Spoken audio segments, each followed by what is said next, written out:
Assalamualaikum warahmatullahi wabarakatuh. Alhamdulillahirabbil alamin wa bihi nasta'inu ala umurid dunya waddin. Asyhadu an la ilaha illallah al-malikul haqqul mubin wa asyhadu anna Muhammadar Rasulullah as-shadiqul wa'dil amin. Allahumma shalli wa sallim ala nabiyyina Muhammadin wa ala alihi wa ashabi ajmain. Subhanaka la ilma lana illa ma 'allamtana innaka antas samiul alim. Tub alaina innaka antat tawwabur rahim. Rabbi shrah li sadri wa yassir li amri wa hlul 'uqdatam min lisani yafqahu qawli, amma ba'd. Pemirsa sekalian, alhamdulillah, bersyukur kita panjatkan kepada Allah Subhanahu wa taala masih diberi kesempatan untuk melaksanakan rangkaian ibadah di bulan Ramadan ini. Semoga apa-apa amal ibadah kita diterima oleh Allah dan memperberat timbangan kita di yaumil mizan, nanti di hari kiamat. Amin. Selawat serta salam kita aturkan kepada Nabiullah Muhammad sallallahu alaihi wasallam, uswah hasanah kita, suri toladan kita yang kita tunggu syafaatnya di hari nanti. Pemirsa sekalian, ini hari-hari lockdown, hari-hari yang memang di seluruh dunia, bukan hanya Indonesia, itu musim COVID-19. Nah, oleh karenanya berbagai aspek ibadah di musim lockdown ini, di musim COVID ini sudah saya sampaikan tentang bagaimana nanti seandainya Idul Fitri, bagaimana tentang ibadah sholat raweh, bagaimana tentang sholat Jumat dan lain sebagainya sudah kami sampaikan.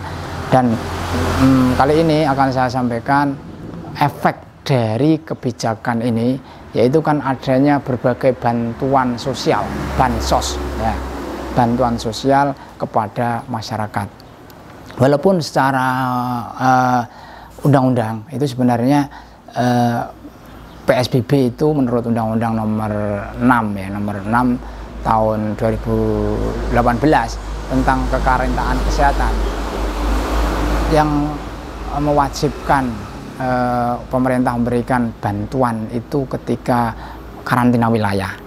Kalau PSBB itu sebenarnya tidak, tetapi ini mungkin karena ya kebijakan pemerintah memberikan bantuan sosial kepada masyarakat. Bentuknya macam-macam, ya.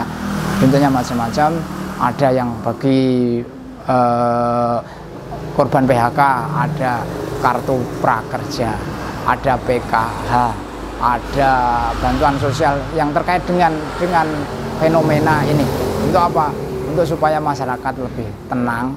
Maunya program pemerintah begitu, dengan tinggal di rumah masih tetap bisa makan, kan gitu, minimal kan kebutuhan dasar itu terpenuhi. Meskipun saya kira ini ya tidak seperti pendapatan asli kebiasaannya, karena memang segalanya terbatas. Nah, problemnya sekarang ini yaitu dana terbatas yang berhak menerima tidak banyak sekali gitu. Akhirnya tidak merata. Nah, ini yang menjadi problem. Pemerintah daerah, desa, RT, itu menjadi sesuatu yang tidak sederhana. Karena apa? Taruhlah umpamanya di desa saya itu, satu RT itu dijatah 6, hanya 6 paket bantuan itu. Sementara yang berhak itu ada 20. Nah, yang berhak menurut data itu ada 20. Itu kan berarti ada 12 orang yang bukan 12 tapi 14 ya, ada 14 kakak yang tidak dapat. Dan itu kan problem tersendiri bagi RT. Dikasih yang ini, itu dikira itu nepotisme, dikasih yang itu, yang sana meri, dikasih yang sana, itu yang sini meri, yang sana itu gak sederhana bagi RT. Padahal RT nggak dapat apa-apa, tetapi menjadi tempat tuduhan yang ini tidak gampang untuk dirasakan. Belum lagi desa, belum lagi kabupaten, ya. Ada sebuah cerita semuanya. Ini ya tentang data siapa yang berhak itu di mana-mana menjadi problem. Di koran ada disebutkan, ada sebuah desa yang diajukan desa itu 300 kakak, karena memang menurut data 300 kakak yang berhak mendapatkan bantuan itu. Tapi faktanya itu hanya dapat jatah 200. Jadi yang 100 kan udah out. Yang 200 itu pun, itu kan sudah by name, by address. Sudah namanya siapa, alamatnya mana, RT RW-nya jelas. itu berbeda dengan 200 orang yang dari 300 orang yang diajukan, namanya berbeda. Itu kan menjadi problem lagi bagi desa.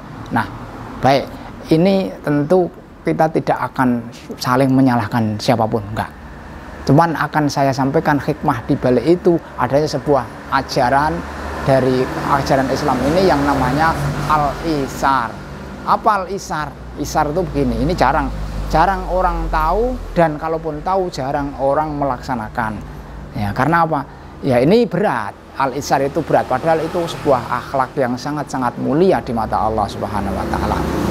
Apa itu isar?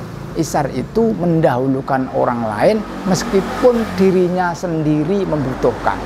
Nah, jadi mendahulukan orang lain meskipun dirinya sendiri butuh. Ya, ini definisi isar atau al-isar. Nah, ada sebuah kisah di zaman Rasulullah Sallallahu Alaihi Wasallam. Suatu saat, suatu malam, Rasulullah kedatangan seorang tamu.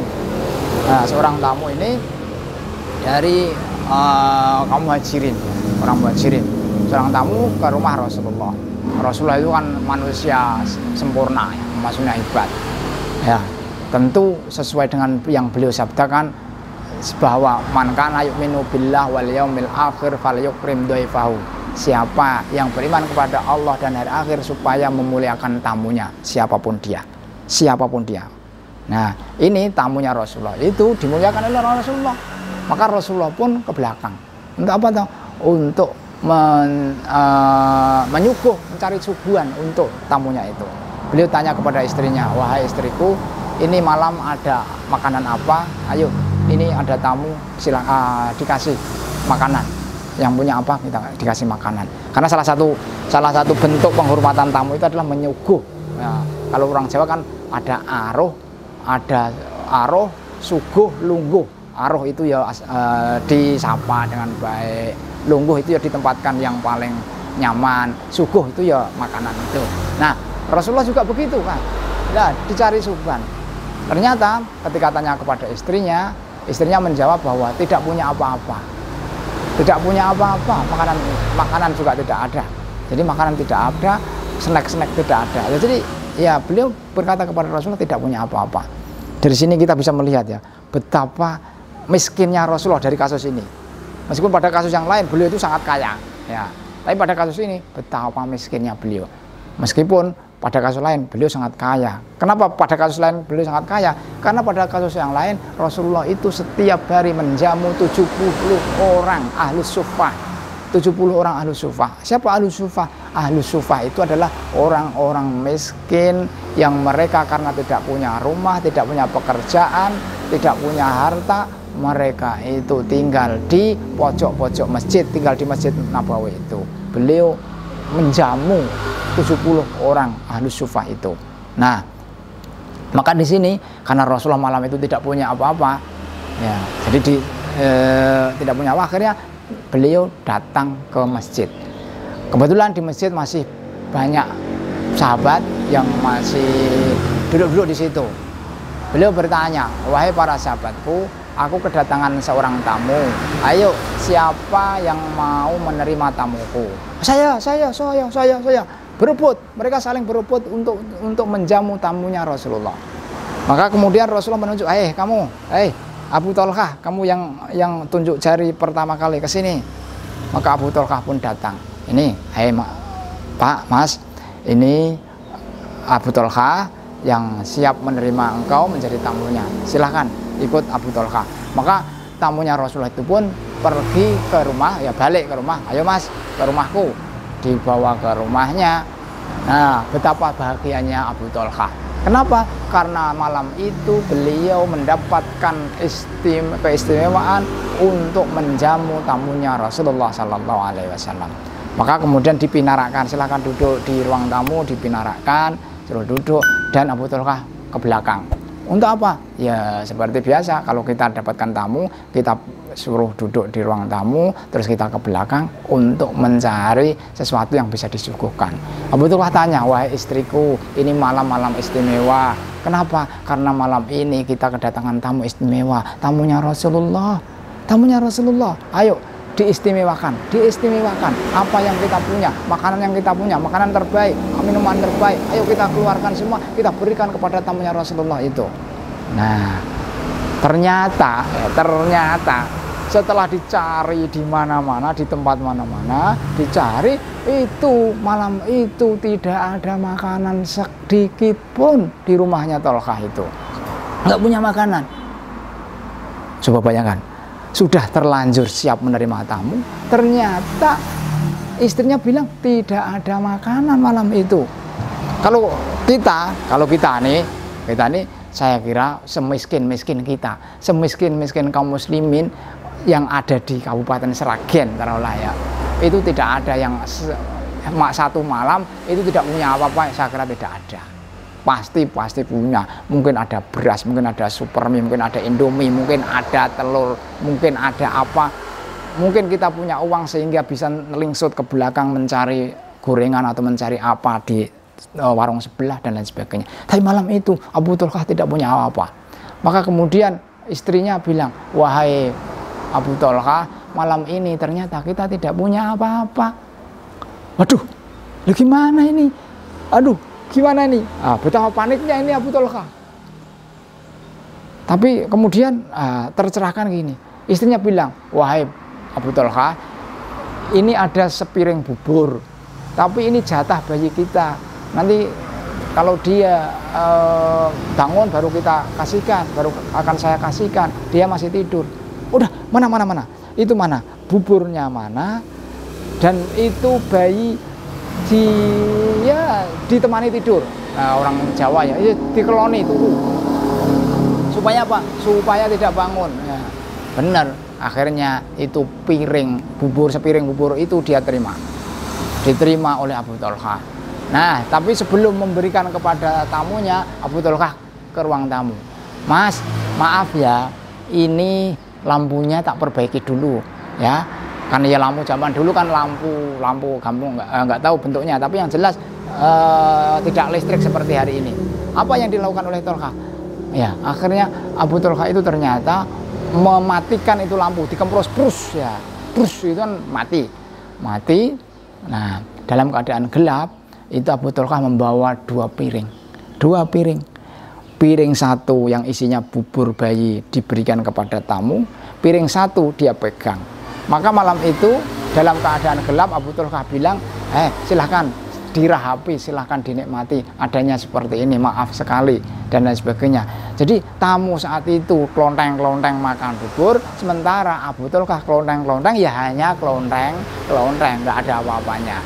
Nah, selesai. Nah, kemudian pagi-pagi ketika sholat subuh, Abu Tolkah pergi ke masjid. Rasulullah itu senyum sambil tanya, Abu Tolkah, apa yang kamu lakukan semalam? Kamu sandiwara apa? Sehingga kau Allah menurunkan wahyu khusus untuk sandiwaramu semalam. Loh, memang ada apa ya Rasulullah?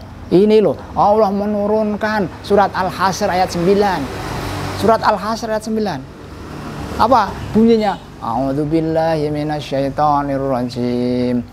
Walladzina tabawwa'ud dara wal imana min qablihim yuhibbuna man hajara ilaihim wa la yajiduna fi sudurihim hajatan mimma utu wa yu'thiruna ala anfusihim walau kana bihim khasasah wa may yuqa shuhha nafsihi fa ulaika humul muflihun.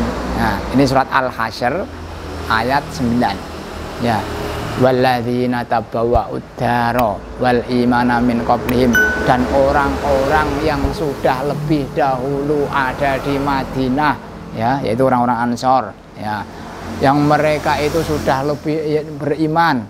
Yuhibbuna man hajara ilaihim, mereka itu sangat mencintai yang hijrah, orang-orang muhajirin. Bahkan kecintaannya kepada mereka itu lebih dari keluarganya.